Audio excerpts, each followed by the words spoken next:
Recent టైమ్‌లో ఒక topic బాగా వినిపిస్తుంది. యూఎస్ఏలో రియల్ ఎస్టేట్ మార్కెట్ చాలా డౌన్ అయింది. అండ్ ఎవరు కూడా హౌసెస్ కొనడానికి ఇంట్రెస్ట్ చూపించట్లేదు. అండ్ ఎవరైతే అమ్మాలి అనుకుంటున్నారో వాళ్ళు చాలా వరకు కూడా స్ట్రగుల్ అవుతున్నారు అని చెప్పేసి ఇదొక న్యూస్ బాగా బయట వింటూ ఉన్నది. సో, ఈరోజైతే దాని నుంచి మనం మాట్లాడుకుందాం. సో, ఇంకెవరైనా కొత్తగా మన ఛానెల్‌ని చూస్తున్నట్లయితే తప్పకుండా సబ్స్క్రైబ్ చేసుకోండి. వీడియోకైతే లైక్ చేయండి. ఎవరికైనా యూజ్ అవుతది అనుకుంటే షేర్ చేయండి. సో, ఇదొక జనరల్ టాపిక్ లాగానే. మనకి ఇండియాతో కంపేర్ చేస్తే అండ్ యూఎస్ఏలో హౌసింగ్ అనేది చాలా వరకు కూడా డిఫరెంట్‌గా ఉంటది. సో, మీ యొక్క ఒపీనియన్స్‌ని కూడా తప్పకుండా ఈ టాపిక్ మీద అయితే షేర్ చేయండి. అసలు ఎక్కడ బెటర్? ఇండియాలో బెటరా? యూఎస్ఏలో బెటరా?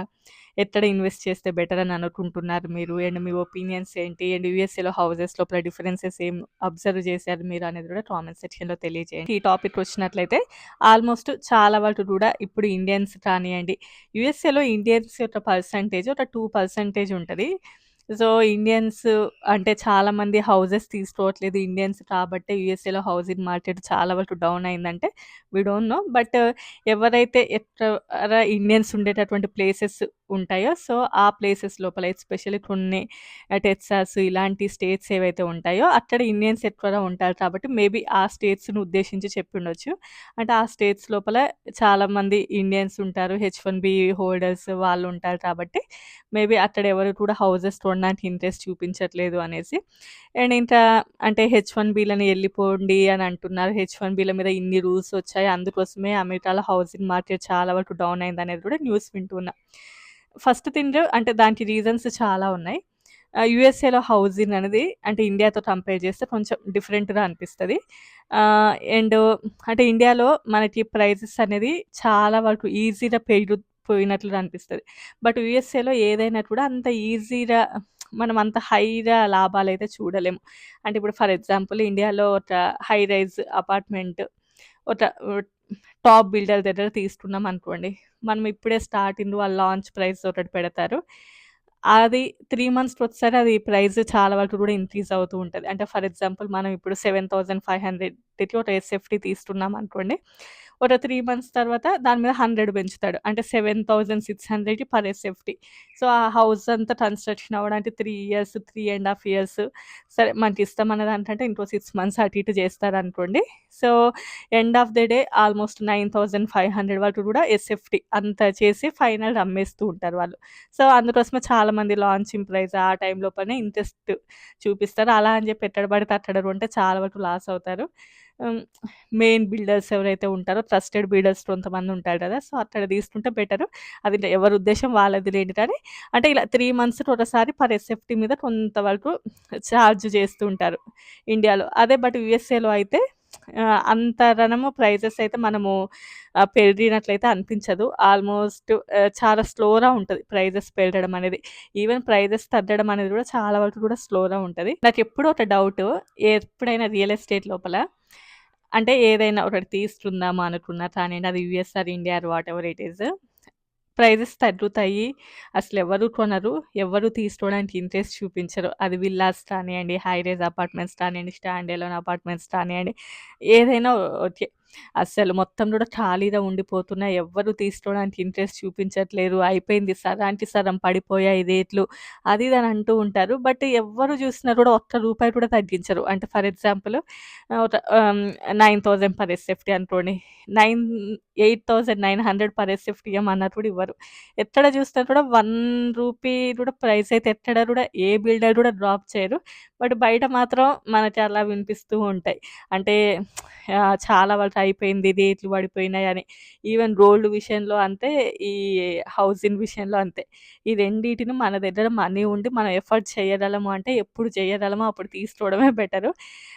ఇంక గోల్డ్ అయిపోయింది తగ్గిపోతది అనన్నా, లేపోతే హౌసింగ్ కూడా తగ్గిపోతది అన్నా కూడా అసలు నమ్మకూడదేమో అనిపిస్తది.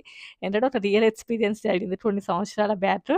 సో, ఇప్పుడు వాటి యొక్క ప్రైజెస్ 2.5 సీఆర్ అలా ఉన్నాయి. అప్పుడు 3 బీహెచ్‌కేకి అప్పుడే 90,00,000, 1 సీఆర్ ఉండేది. ఆ టైం లోపల అసలు అంత పెడతారా?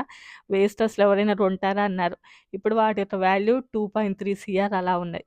సో, ఇండియాలో అయితే చాలా వరకు కూడా ఇంక్రీజ్ అవుతూ ఉంటాయి.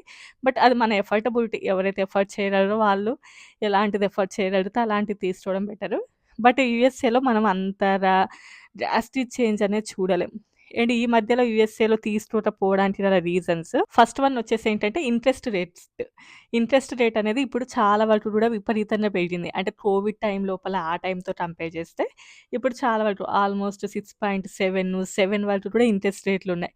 సో, మెయిన్ ఏంటంటే అంత వరకు ఇంట్రెస్ట్ రేట్ పెరగడం వలన చాలా వరకు ఇంట్రెస్ట్ చూపించకపోవడానికి అదొక రీజన్ అయి ఉండొచ్చు. ఎందుకు అంటే ఇప్పుడు ఎంతైనా మనకిప్పుడు 6.8% టు 7 అన్నా కూడా అది కూడా చాలా ఎక్కువ అన్నట్లే. చాలామంది ఏంటంటే ఒక 1% కదా పెరిగింది, 2% కదా అని అనుకుంటారు. బట్ అది సింగిల్ డిజిట్ పర్సెంటేజ్ అయినా కూడా అది చాలా ఎక్కువ పెరిగినట్లే అవుతది. ఎవ్రీ మంత్ చాలా వరకు కూడా బర్డెన్ అవుతది. బట్ కోవిడ్ టైం లోపల అప్పుడు ఎలా ఉండేదంటే ఒక బబుల్ లాగా అది యూఎస్ఏ కానియండి, ఇండియానే కానియండి ఆ టైం లోపల విపరీతంగా ఒకప్పుడు ప్రైజెస్‌తో కంపేర్ చేస్తే కోవిడ్ తర్వాత నుంచి విపరీతంగా ప్రైజెస్ చాలా వరకు కూడా ఇంక్రీజ్ అయ్యాయి. అది చెప్పాను ఒక బబుల్ లాగానే ఇంక్రీజ్ అయ్యాయి. బట్ ఆ తర్వాత ఆ ప్రైజెస్ అనేవి అస్సలు తగ్గట్లేవు. చూడాలి ఇంకా ఫ్యూచర్‌లో ఎలా ఉంటది కానియండి. కోవిడ్ టైం లోపల జాబ్స్ కొంచెం ఎక్కువగా ఉండడము అండ్ కొంతమంది 2, 3 జాబ్స్ చేశారు అనేది but I don't know but ఆ టైం లోపల కొంచెం జాబ్స్ ఎక్కువగా క్రియేట్ అవ్వడము అండ్ లే ఆఫ్స్ అనేవి ఎప్పుడున్నా కూడా ఆ టైం లోపల లే ఆఫ్స్ ఉన్నా కూడా మళ్ళీ బయట జాబ్స్ కూడా క్రియేట్ అవుతూ ఉండడము. సో, ఇలాంటివి ఎక్కువగా ఉండడం వలన ఏంటంటే చాలామంది ఇంట్రెస్ట్ చూపించి ఉంటారు. బట్ ఇప్పుడేంటంటే వాటి ఇంట్రెస్ట్ రేట్లు చాలా ఎక్కువగా పెరిగాయి అప్పటితో కంపేర్ చేస్తే. సో, అందువలన చాలామంది ఇంట్రెస్ట్ చూపించకపోవడం. అండ్ ఒకప్పుడు ఎలా ఉండేదంటే అంటే 2011, 12 ఆ టైం లోపల చాలామంది ఓకే. మనం ఇక్కడ సర్వే అవుతేనే హౌసెస్ తీసుకుందాము. లేదు అంటే లేదు. చూద్దాం ఫ్యూచర్‌లో గ్రీన్ కార్డ్ వచ్చాక ఆల్మోస్ట్ ఆ పాత్‌వేలో ఉన్నప్పుడే మనం ఈ హౌసెస్ తీసుకుందాం అనుకునేవాళ్ళు. బట్ ఇప్పుడెలా ఉంది అంటే అసలు అమెరికాకి వచ్చిన 2 ఇయర్స్, 1 ½ ఇయర్‌లోనే ఏదో ఒక హౌస్ తీసుకోవడం చాలామంది ఇంట్రెస్ట్ చూపిస్తున్నారు. బట్ ఎళ్ళేటప్పుడు అంత ఉంటదా? అంత లాభం అనేది నది తర్వాత విషయంలేండి గానీ, సో, అదొకటి కూడా రీజన్. చాలామందేంటంటే అంత ఈజీగా అంటే వచ్చిన వెంటనే కూడా ఓకే. మనకింత సాలరీ వస్తది కదా! ఇంత లోన్ పెట్టుకుందాము. బయట రెంట్‌కు సారీ. బయట రెంట్‌కి ఆల్మోస్ట్ $1400, $1500 పెడుతున్నాం గదా! కొంచెం ఎక్కువ పెడితే అయిపోతదని జెప్పేసి చాలామంది ఇంట్రెస్ట్ చూపిస్తున్నారు. సో, బట్ ఈ మధ్య కాలం లోపల అది తగ్గింది అని జెప్పి. అండ్ ఇప్పుడు వీసా అన్‌సర్టెనిటీ చాలా వరకు ఉంది. ఎస్పెషల్లీ హెచ్-1బీ లోపల వచ్చేటటువంటి చాలా రకాల చేంజెస్‌ని బేస్ చేసుకొని చాలామంది ఇంట్రెస్ట్ చూపించట్లేదు. అండ్ ఇండియాకి మూవ్ అవ్వాలి అనే ఆలోచన లోపల కూడా చాలామంది ఉన్నారు అనేది చూస్తున్నాం. సో, ఏది ఏమైనా కూడా వన్స్ ఇండియాకెళ్లారనుకోండి అక్కడి నుంచి యూఎస్ఏలో ఉన్నటువంటి ఈ లోన్‌ని క్లియర్ చేయడం అండ్ అక్కడ లైఫ్‌ని లీడ్ చేయడం, అక్కడొచ్చే సాలరీస్‌కి ఇక్కడ ఈ లోన్‌ని క్లియర్ చేయడం అనేది అది ఇంపాసిబుల్. అదంత ఈజీగా అయ్యేదైతే కాదు. మేబీ అలా ఎందుకులే లేనిపోని మెంటల్ స్ట్రెస్ అనుకోని ఇంట్రెస్ట్ చూపించకపోవచ్చు. అండ్ నెక్స్ట్ వన్ ఏంటంటే జాబ్స్. సో, చెప్పా కదా! కోవిడ్ టైం లోపల అప్పుడు జాబ్స్ ఎక్కువగా క్రియేట్ అయ్యేది. అండ్ కొంచెం లే ఆఫ్స్ జరిగినా కూడా దెన్ బెటర్. బట్ ఇప్పుడు జాబ్ పోయిందంటే అసలు ఎన్ని నెలల వరకు జాబ్ వస్తది? అసలు వస్తదా? లేదా? ఆహ్, ఇండియాకెళ్ళిపోవాల్సిన పరిస్థితి అనేది ఉంది కాబట్టి మేబీ అందువల్ల గూడా చాలామంది ఇంట్రెస్ట్ చూపించకపోవచ్చు. అండ్ యూఎస్ఏలో ఏంటి అంటే చాలా వరకు గూడా అంటే ఒక హౌస్ తీసుకోగానే ఎంటనే అయిపోదు. ఇక దాని మీద ట్యాక్స్‌ల మీద ట్యాక్స్‌లు కడుతూనే ఉండాలి. ప్రాపర్టీ ట్యాక్స్ అని జెప్పేసి దానికి అండ్ 1 ఇయర్ ప్రాపర్టీ ట్యాక్స్ ఉంటది. ఆ తర్వాత హౌసింగ్ ట్యాక్స్ 2 కలిపి మెయింటైన్ చేయడం. సో, కొంచెం డిఫరెంట్‌గా ఉంటది. అంటే ట్యాక్సెస్ పరంగా. అండ్ ప్రాపర్టీ ట్యాక్స్ ఎప్పుడు పెంచుతారో గూడా చెప్పలేరు. సో, ఇలాంటివి. నాకేమనిపిస్తదంటే యూఎస్ఏలో ఓన్ హౌస్ కంటే రెంటెడ్ హౌసే చాలా బెటర్ అని అనిపిస్తది. ఇప్పుడు మేము ఉండేటటువంటి అపార్ట్మెంట్‌లో ప్రైజెస్ అనేవి చాలా వరకు కూడా పెంచారు. అంటే ఫర్ ఎగ్జాంపుల్ అప్పుడు 550, $600 బట్ ఇప్పుడు ఆల్మోస్ట్ $1200 వరకు చేశారు. సో, ఇంత అంటే ఎవ్రీ ఇయర్ కూడా పెంచుతూనే ఉన్నారు. బట్ ఏంటి అంటే వాళ్ళదే చెప్తారు. సో, మాకేంటంటే టాక్సెస్ పెరుగుతూ ఉన్నాయి కాబట్టి మరి మేము కూడా రెంట్ పెంచాలి గదా! అని చెప్పి. మాకింక ఓన్లీ ఆ రెంటు అంటే రిమైనింగ్ ఇవి కూడా ఉంటాయిలెండి కానీ రిమైనింగ్ టాక్సెస్ అవన్నీ మనకేమి ఉండవు కదా! అండ్ ఇంట్లో ఏ చిన్న ప్రాబ్లమ్ వచ్చినా కూడా మాకు వాళ్ళే వచ్చి చేసి ఎళ్ళిపోతారు.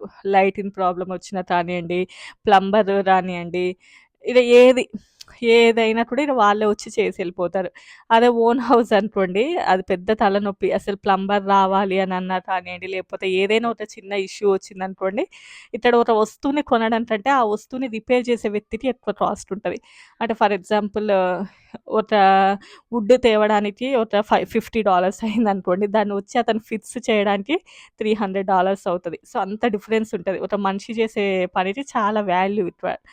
సో, దానిని బేస్ చేసుకొని ఏంటి అంటే అది బెటర్ అన్నట్లు. అంటే నాకు ఏంటి అంటే మాకు అప్పుడప్పుడు ఇష్యూస్ వచ్చినప్పుడు మొత్తం వాళ్ళే వచ్చి ఫిక్స్ చేస్తారు. అదే ఓన్ హౌస్ అయితే మళ్ళీ మనమే మొత్తం పెట్టుకోవాలి. ఈ మధ్య కొన్ని వీడియోస్‌లలో చూసాను. అంటే రీసెంట్‌గానే హౌస్ తీసుకున్నాము. మొత్తం గూడా ఇలా అయిపోయిందని చెప్పేసి యూఎస్ఏలోనే. సో, ఏంటంటే చాలా ఎక్కువ ఖర్చవుతది. అండ్ తప్పకుండా కూడా ఇన్స్యూరెన్స్ తీసుకోవాలి. ఇన్స్యూరెన్స్ మ్యాండేటరీ అంటే ఆఫ్‌కోర్స్ యూఎస్ఏలో హౌస్ ఇన్స్యూరెన్స్ అనేది తప్పకుండా ఉంటది. ఇండియాలో ఈ మధ్యన స్టార్ట్ చేశారులెండి గానీ, అది ఇంక మన ఇష్టం. బట్ యూఎస్ఏలో ఏంటంటే వెదర్ అనేది చాలా వరకు చేంజ్ ఉంటది. అండ్ ఎప్పుడు ఎలా ఉంటదో తెలీదు. So, based on that one చాలా వరకు కూడా హౌసింగ్‌కి ఇన్స్యూరెన్స్ అనేది మ్యాండేటరీ. మళ్ళీ అదంత ఈజీనా అంటే మళ్ళీ దానికి మళ్ళీ ఎక్కువ ప్రైసే పెట్టాల్సిందుంటది. సరే అది ఇచ్చేటటువంటిది మార్ట్‌గేజ్ లోన్‌ని దాన్ని బేస్ చేసుకొని ఉంటదిలెండి గానీ, అది కూడా ఒక బర్డెన్ లాగానే. సో, ఇవన్నీ కూడా ఏంటి అంటే చాలా వరకు కూడా బర్డెన్. ఇవన్నీ మళ్ళీ జాబ్ ఉంటే ఓకే. మంచిగా సాలరీ వస్తే అంతా ఓకే. వన్స్ జాబ్ పోయింది అనుకోండి, ఇంకా అదెంత స్ట్రెస్‌గా ఉంటది. అప్పుడంతలో అప్పుడు అమ్ముకోవాలి అంటే, ఇప్పుడున్నటువంటి పరిస్థితి లోపలైతే చాలా వరకు కూడా ఇంట్రెస్ట్ చూపించట్లేదు అని, ఇన్‌కేస్ కొన్నా కూడా తక్కువకి అమ్ముడు పోతున్నాయి అనేది చూస్తున్నాం. మనకొక ఒక $10,000 తక్కువకి పోయినా కూడా లాస్ అన్నట్లే కదా! సో, 8,00,000 వరకు ఆల్మోస్ట్ $10,000 సేవ్ అవ్వడం అంటే ఎంత లేదన్నా అంత ఈజీ ఏమి కాదు యూఎస్ఏలో. సో, దానిని బేస్ చేసుకొని ఏంటి అంటే, మనము ఎప్పుడైనా కూడా మనం ఎలా అనుకుంటాం, మనం అమ్మేటప్పుడు ఎక్కువకి పోవాలి, మనం కొనాలి అనుకుంటే తక్కువకి కొనుక్కోవాలి అనుకుంటాం. ఆఫ్‌కోర్స్ అమ్మేవాళ్ళు ఎప్పుడైనా కూడా అంత రేటొచ్చినప్పుడే అమ్ముదాం అనుకుంటారు. బట్ వన్స్ జాబ్ పోయింది, నువ్వు ఇమ్మీడియేట్‌గా ఎళ్ళిపోవాలి. మళ్ళీ ఇండియాకెళ్ళిన తర్వాత కూడా మెయింటైన్ చేసుకోవచ్చు. కాకపోతే ఇంత మీడియేటర్‌ని ఒకరిని పెట్టుకోవాలి. మళ్ళీ వాళ్ళకి మనీ ఇస్తూ ఉండాలి. వీళ్ళిచ్చేటటువంటి రెంట్ తోటి హౌసింగ్ లోను క్లియర్ అవుతదా అంటే అది కూడా అవ్వదు. మళ్ళీ ఎక్స్‌ట్రా‌గా మనం మనీ పెట్టుకోవాలి. సో, అదంతా ఎందుకులే తలనొప్పి అని చెప్పేసి చాలామంది ఇంట్రెస్ట్ చూపించకపోవచ్చు. ఎస్పెషల్లీ ఇండియన్స్ ఎక్కువగా ఉన్నటువంటి ప్లేసెస్. నేను ఇంకా 2021 ఆ టైం లోపల 250,000 ఉన్నటువంటి హౌసెస్ 400, 450కి అమ్మిన రోజులు కూడా ఉన్నాయంట. అప్పుడు అంత హైరా ఉండే. బట్ ఇప్పుడు చాలా వరకు కూడా తగ్గింది. అండ్ అంత రేట్లయితే రావట్లేదు అమ్మే వాళ్ళకి అనేదైతే వింటున్నాం. సో, ఎంతైనా అప్పుడున్నటువంటి డేస్ అయితే వేరు. అండ్ చాలామందైతే ఆల్మోస్ట్ వచ్చినటువంటి సాలరీ లోపల ఒక 10% ఏదో వాళ్ళ దగ్గర ఉంచుకొని రిమైనింగ్ మొత్తం కూడా లోన్‌కి పెట్టుకొని హౌస్ తీసుకున్న వాళ్ళున్నారు యూఎస్ఏలో కూడా. But okay. అన్నీ సెట్ అవుతే బానే ఉంటదిలెండి. కానీ వన్స్ అటు ఇటు అయితే మాత్రం అది పెద్ద మెంటల్ స్ట్రెస్ ఉంటది. ఆఫ్‌కోర్స్ ఇప్పుడు ఇండియాలో కూడా అలానే పెట్టుకుంటున్నారు కదా! అనంటే ఇండియా డిఫరెంట్, యూఎస్ఏ డిఫరెంట్. ఎందుకంటే ఇది మన హోమ్ కంట్రీ కాదు కాబట్టి ఇప్పుడు ఏదైనా తేడా వచ్చిందంటే మనం ఇక్కడి నుంచి వెళ్ళిపోవాలి. వీసా ప్రాబ్లమ్స్ ఉంటాయి. అండ్ ఎప్పుడు ఎలా ఉంటదో తెలీదు. సో, ఇవన్నీ సిట్యుయేషన్స్‌ని బేస్ చేసుకొని అదొక స్ట్రెస్ ఉంటది. అదే ఇండియాలో అనుకోండి ఓన్లీ మనీ స్ట్రెస్ ఉంటది. రిమైనింగ్ స్ట్రెస్ ఏది ఉండదు. బట్ ఇక్కడ రిమైనింగ్ అన్నిటితో పాటు మనీ స్ట్రెస్ కూడా ఉంటది కాబట్టి సో, కొంచెం డిఫరెంట్. అండ్ మన ఇండియన్స్‌కి ఏంటంటే రియల్ ఎస్టేట్ అనేది ఒక మంచి కిక్ ఇస్తదన్నట్లు. అంటే రియల్ ఎస్టేట్ అంటేనే చాలా వరకు ఇంట్రెస్ట్ చూపిస్తూ ఉంటారు. ఫస్ట్ హౌస్ అనేది తప్పకుండా ఉండాలి అని. ఆ టైం లోపల చాలా వరకు మిస్టేక్స్ చేస్తూ ఉంటాం. అంటే ఇంట్రెస్ట్ రేట్లు ఎంత ఉంటాయి అనేది చూసుకోము. అసలు ఎక్కడ ఎవరెంత ఇంట్రెస్ట్ ఇస్తున్నారు అనేది చూసుకోము. ఆ టైం లోపల ఏంటంటే మనం ఎక్కువ ఆలోచించం. అంటే ఎంత ఇంట్రెస్ట్ పడుతుంది, ఎవ్రీ మంత్ మనం ఎంత కట్టాలి, ఆ హౌస్ మన చేతికొచ్చేలోపు మనం ఎంత ఎక్స్‌ట్రా‌గా పే చేస్తూ ఉన్నాము. ఇప్పుడు ఒక 2 సీఆర్ హౌస్‌కి ఎంత ఎక్స్‌ట్రా‌గా మనం పే చేస్తున్నాం అనేది అంతగా ఆలోచించం. ఓన్లీ కూడా తీసుకున్నామా లేదా అనేదే ఉంటది. అక్కడ ఆల్మోస్ట్ అందరం ఆ ట్రాప్‌లో పడిపోతూ ఉంటాం. అది ఎక్కువ బర్డెన్ ఇస్తూ ఉంటది. అండ్ ఇంకా ఎన్ని 20 ఇయర్స్ లోను. 20 ఇయర్స్ తర్వాత అది మన చేతికొస్తది. అండ్ యూఎస్ఏలో అయితే 30 ఇయర్స్ పెట్టుకుంటారు ఆల్మోస్ట్ చాలామంది. ఆ తర్వాత అవి చేతికొస్తాయి. అండ్ ఈవెన్ ఇండియాలో గూడా పెట్టుకోవచ్చు 30 ఇయర్స్ అని. అప్పటి వరకు మన ఏజ్ 75 ఇయర్స్ ఏదో ఉండాలనుకుంటాను రూల్ ప్రకారం. బట్ చాలామంది ఏంటంటే 20 ఇయర్స్ పెట్టుకుంటూ ఉంటారు. నేను ఇంత రీసెంట్‌గా ఒక న్యూస్ చూసాను. 5 హౌసెస్ తీసుకున్నారంట ఎవరో. అంటే యూఎస్ఏలోనే అంటే ఒక్కొక్కరు ఒక్క హౌస్ తీసుకోవడానికి ఇబ్బంది పడుతున్నారు. మేమున్నటువంటి టాలెంట్ తోటి సంథింగ్ 5 హౌసెస్ తీసుకున్నామని చెప్పేసి ఒక వీడియో బాగా వైరల్ అయింది. మీరు చూసారా? నేను రీసెంట్ టైమ్‌లో చూసాను. మేబీ వాళ్ళైతే వర్క్ వీసా అయితే రాకుండొచ్చు. అంటే మేబీ హెచ్-1బీ‌లో అయితే కాదు. జాబ్ పరంగా ఉండేవాళ్ళైతే అలా అయితే కొనలేరు. అది చాలా వరకు కష్టం. ఇన్‌కేస్ అలా కొనాలి అంటే వాళ్ళు ఆల్మోస్ట్ యూఎస్ఏకొచ్చి ఒక 25 ఇయర్స్ ఎబోనే అయ్యుండాలి. అండ్ వాళ్ళ పిల్లలు గూడా పెద్దదయ్యి వాళ్ళు గూడా సెటిల్డ్ ఏజ్‌లో ఉండాలి. అట్లా అయ్యుంటే మేబీ ఒక 2, 3 హౌసెస్ ఓకే కానియండి. మేబీ వాళ్ళు రియల్ ఎస్టేట్ ఏమన్నా అయ్యుండొచ్చు. మేబీ అందులోపల బాగా అనుభవం ఉండి రియల్ ఎస్టేట్ పర్సన్ అయ్యుంటే కొనగలరంతే. సో, అలాంటివి చూసి మీరు నిజమే అని నమ్మేసి నిజంగానే యూఎస్ఏలో ఉన్న వాళ్ళకి చాలా ఎక్కువ మనీ ఉంటాయి. అలాంటియి అస్సలు పెట్టుకోకండి. ఎవ్రీబడీ ఈజ్ డిఫరెంట్ అంతే. సో, ఇంకా మీరేమనుకుంటున్నారు యూఎస్ఏలో రేట్లు తగ్గడానికి? అండ్ ఇండియన్సేనా అంటే మేబీ ఇండియన్స్ అనే కాదు చైనీస్, కెనేడియన్స్ వీళ్ళు కూడా యూఎస్ఏ రియల్ ఎస్టేట్ మీద చాలా వరకు ఇన్వెస్ట్ చేస్తారు. మేబీ వీసా అన్‌సర్టెనిటీ ఒకటి. సెకండ్ వన్ను ఇది ఇంట్రెస్ట్ రేట్లు చాలా వరకు పెరగడం. ఇవే main reasons. And remaining jobs ఇంకా అవన్నీ కూడా కామన్ థింగ్సే లేండి గానీ, నా యొక్క ఒపీనియన్ ఇది. మీ యొక్క ఒపీనియన్ తప్పకుండా కామెంట్ చేయండి. రేపు మరో మంచి వీడియోతో కలుద్దాం. Bye bye.